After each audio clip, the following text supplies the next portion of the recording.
Hello friends, राजहंस classes में आपका स्वागत है। राजस्थान जीके में हमने गुर्जर प्रतिहार वंश को पढ़ लिया था। इसके बाद हम चर्चा करते हैं अजमेर के चौहान वंशों की। किसके बारे में? अजमेर के चौहानों की। ठीक है मित्रों, तो सबसे पहले हम इनकी उत्पत्ति के बारे में जानते हैं कि उत्पत्ति, इनकी उत्पत्ति के बारे में हम जानकारी हासिल करते हैं कि इतिहासकारों ने इनकी उत्पत्ति के बारे में क्या क्या साक्ष्य जुटाए हैं और उनके आधार पर उन्होंने क्या क्या प्रमाणित किया है। ठीक है, चौहानों की उत्पत्ति को लेकर इतिहासकार एक मत नहीं है। जो राजस्थान के जो चौहान शासक हैं, इनकी उत्पत्ति को लेकर या चौहान वंश की उत्पत्ति को लेकर इतिहासकार एक मत नहीं है। भाट, चारण, मोहनोत नैणसी, सूर्यमल मिश्रण, चंद्रबरदाई इनको अग्निवंश से मानते हैं। भाट, चारण, सूर्यमल मिश्रण,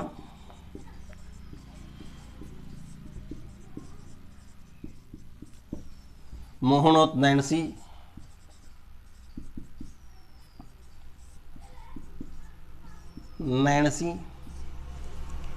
इन्हें और चंद्रबरदाई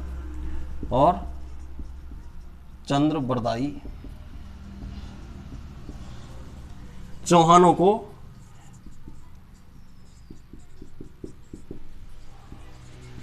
अग्निवंशीय मानते हैं। क्या मानते हैं? इनको अग्निवंशीय मानते हैं। ठीक है मित्रों,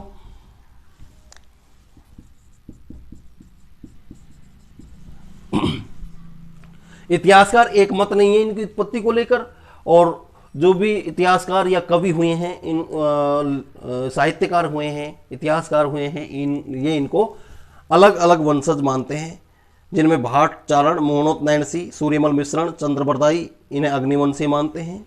वहीं जयानक, नैनचंद सूरी, जोधाराज, जयानक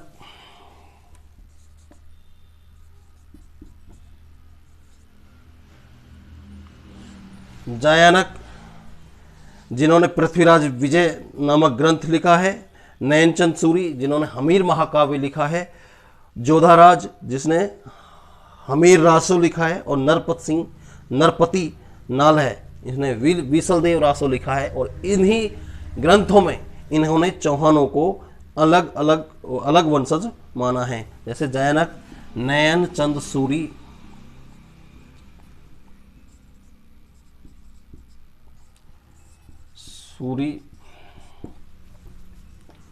नयनचंद सूरी, जोधाराज,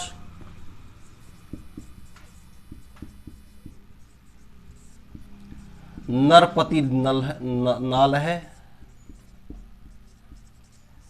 और डॉक्टर गौरी शंकर GS ओझा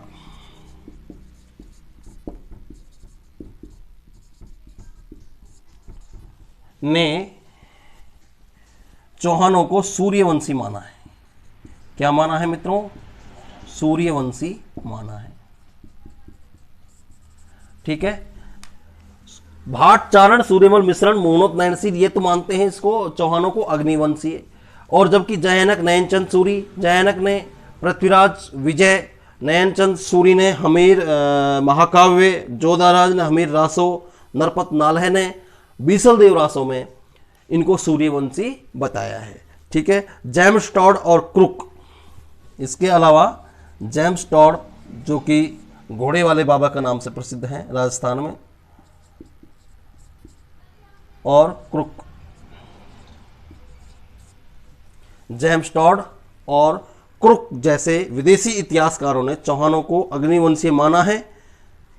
क्या माना है इनको? अग्निवंशीय।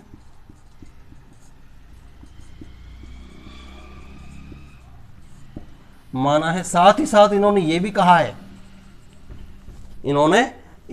है कि ये मध्य एशिया से आए थे। कहां से आए थे? ये मध्य एशिया से आए थे, यानी ये विदेशी थे, एशिया से आए थे। ठीक है, अब देखिए, अगर हम माने भाटों की, चारणों की, सूर्यमल मिश्रण जैसे कवियों की, तो चौहान जो थे वो अग्निवंशी थे। जयानक, नयनचंद सूर्य और जोधाराज की अगर माने तो हम चौहान सूर्यवंशी थे, जबकि जेम्स टॉड और क्रुक इनको अग्निवंशी मानते हैं, लेकिन साथ ही साथ वो ये भी कहते हैं कि ये विदेशी थे, बाहर से आए थे, मध्य एशिया से आए थे। ठीक है। और जो सिंधु माता, सुंधा माता शिलालेख, सुंधा माता शिलालेख जो कि जालौर से प्राप्त हुआ है, कहां से प्राप्त हुआ है? जालौर से। ठीक है। तो इस शिलालेख के आधार पर चौहानों की उत्पत्ति महर्षि वशिष्ठ की आंख, चौहानों की उत्पत्ति महर्षि वशिष्ठ की आंख से हुई है। ठीक है। सुंधा माता शिलालेख जो कि जालौर से प्राप्त हुआ है, इसमें चौहानों की उत्पत्ति के बारे में यह प्रमाणित किया गया है कि इनकी उत्पत्ति महर्षि वशिष्ठ की आंख से हुई है। किससे हुई है? महर्षि वशिष्ठ की आंख से हुई है। ठीक है। आचार्य मेरुतुंग, आचार्य मेरुतुंग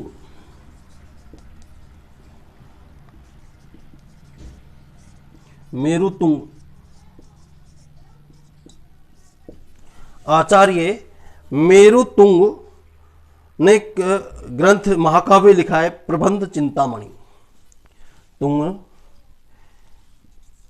के प्रबंध चिंतामणि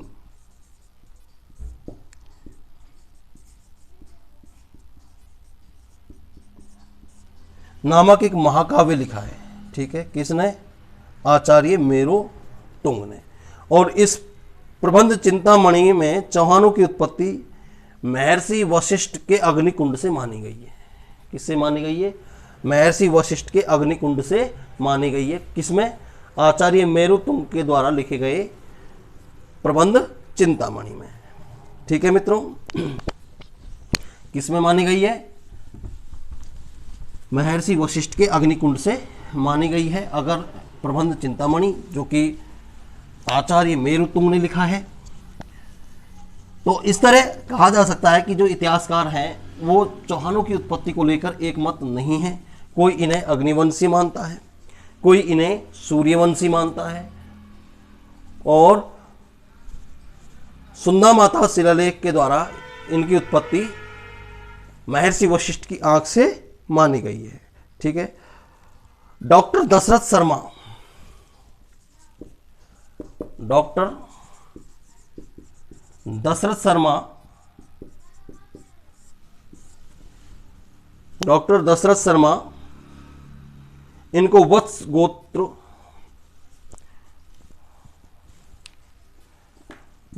गोत्रीय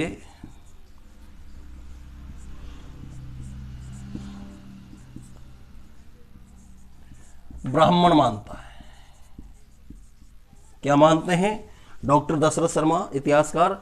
इन्हें चौहानों को वत्स गोत्रीय ब्राह्मण मानते हैं। ठीक है।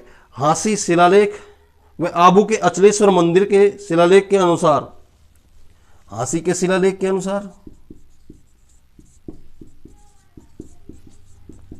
शिलालेख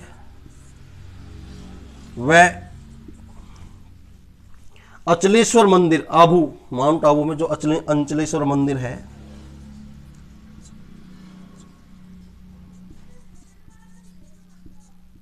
मंदिर आबू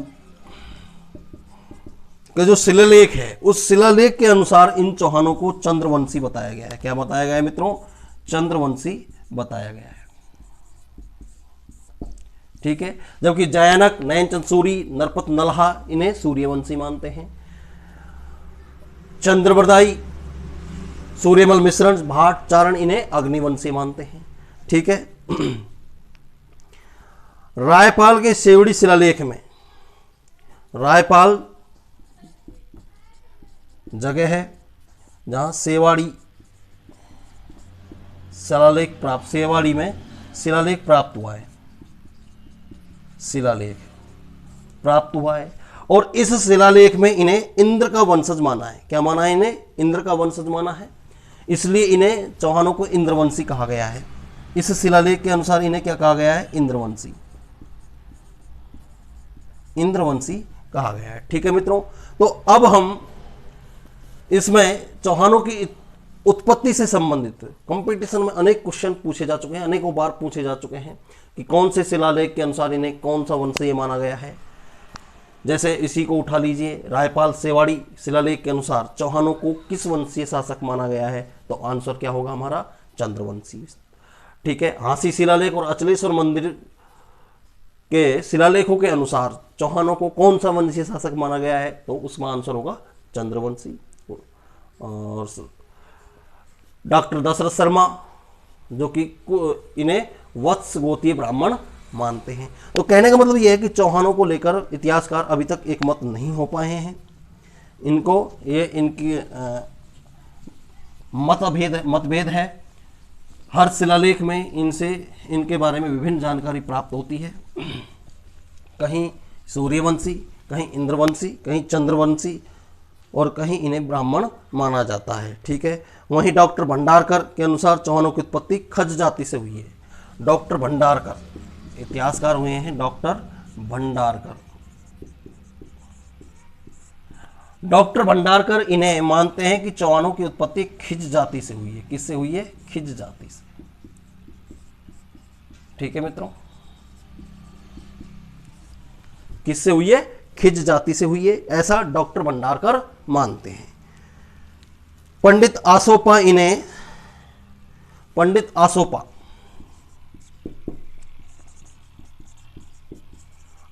ने ये प्रमाण दिया है कि जो चौहान थे ये सांभर झील के चारों ओर रहते थे। चौहान जो थे ये सांभर झील के चारों ओर रहते थे, इसलिए इनको चाहुमान या चौहान कहा गया है। क्या कहा गया है? चाहुमान या चौहान कहा गया है। ठीक है, हमीर महाकाव्य हमीर महाकाव्य में चौहानों की जो हमीर महाकाव्य व सुरजन चरित्र, हमीर महाकाव्य व सुरजन चरित्र नामक ग्रंथ में चौहानों की जो जन्मभूमि है इसे पुष्कर के आसपास के क्षेत्रों को माना है। चौहानों की जन्मभूमि पुष्कर के आसपास के क्षेत्रों को माना गया है। किसके अनुसार? हमीर महाकाव्य और सुरजन चरित्र के आधार पर। ठीक है मित्रों, अब मैं आपको इन चौहानों के वंश के बारे में बताता हूं कि क्या चौहानों की क्या शाखा है, कितने भागों में बट गई और कहाँ इनका प्रारंभ हुआ। उत्पत्ति के तो बारे में हमने पढ़ लिया कि उत्पत्ति के बारे में तो एक मत इतिहासकार नहीं है। ठीक है, तो सबसे पहले हम देखते हैं शाकंभरी माता या सांभर के चौहान। सांभर के चौहान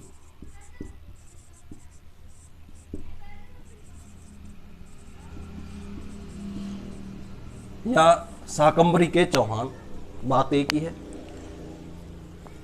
तो इनका प्रारंभ कहां से माना गया? यहाँ तो लगभग सभी इतिहासकार एक मत हुए कि इनकी उत्पत्ति सांभर के आसपास के क्षेत्रों से ही हुई है। तो यहाँ इन चौहानों की यहाँ से दो शाखा बढ़ जाती है।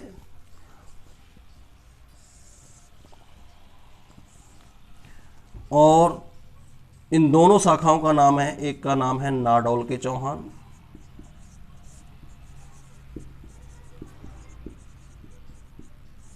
और दूसरी जो शाखा है ये कहलाई अजमेर के चौहान।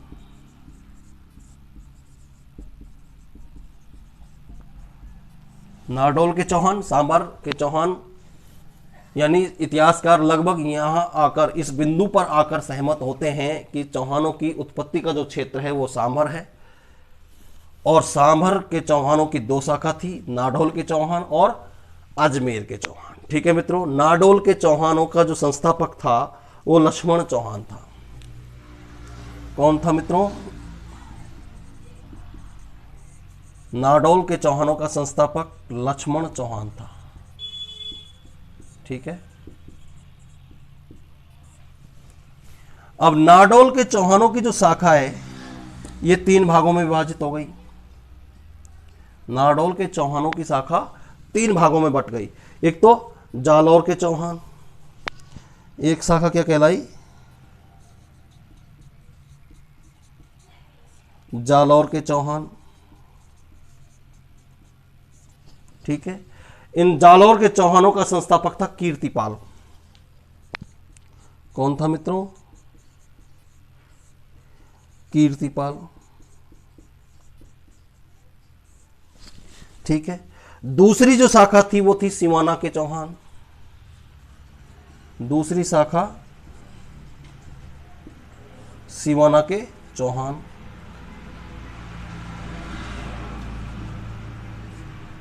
और तीसरी शाखा जो थी बूंदी के चौहान, तीसरी शाखा थी क्या?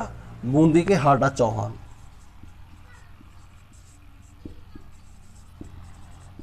बूंदी के हाडा चौहान, ठीक है। और बूंदी के हाडा चौहानों का संस्थापक था देवा। कौन था? देवा, देवा, ठीक है मित्रों। तो ये नारडोल के चौहानों की शाखा चल रही है। सांबर के चौहान 2 शाखाओं में बटे, अजमेर के चौहान और नारडोल के चौहान। नारडोल के चौहानों की 3 शाखा हुई, जालौर के चौहान, सिवाना के चौहान और बूंदी के चौहान, ठीक है। जालौर के चौहानों की एक शाखा थी सिरोही के चौहान। ये जालौर के चौहानों की एक शाखा थी सिरोही के चौहान, जिन्हें सिरोही के चौहानों में बांटा जाता है। सिरोही के चौहान कहा जाता है। और इनका संस्थापक था लुम्बा। संस्थापक कौन था? लुम्बा। सिरोही के चौहानों की जो शाखा थी, इस शाखा का संस्थापक था लुम्बा, ठीक है। अब ये थी नारडोल के चौहानों की शाखा।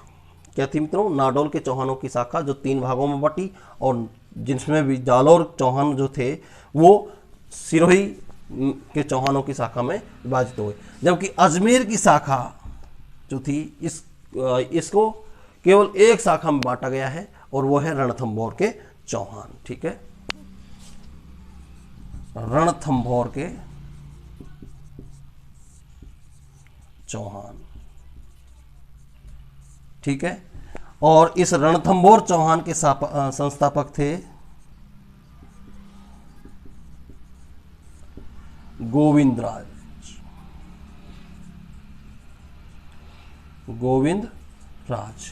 रणथंभौर के चौहानों की जो शाखा थी, इसके संस्थापक थे गोविंद राज। और अजमेर की जो शाखा है, इसके संस्थापक थे अजय राज।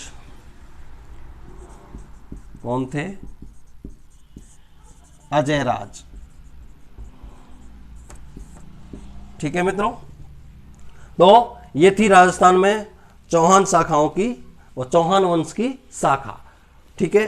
तो आज की इस क्लास में इतना ही मित्रों। इसमें हमने अजमेर के चौहान यानी राजस्थान के जो चौहान वंश है, इसके बारे में, उत्पत्ति के बारे में, इतिहासकार एक मत नहीं है, और इनकी शाखाओं के बारे में अध्ययन किया, ठीक है मित्रों। आज की क्लास में इतना ही। वीडियो पसंद आई हो तो इसे अधिक से अधिक संख्या में लाइक करें, शेयर करें और सब्सक्राइब करें, ठीक है मित्रों। ठोक दें।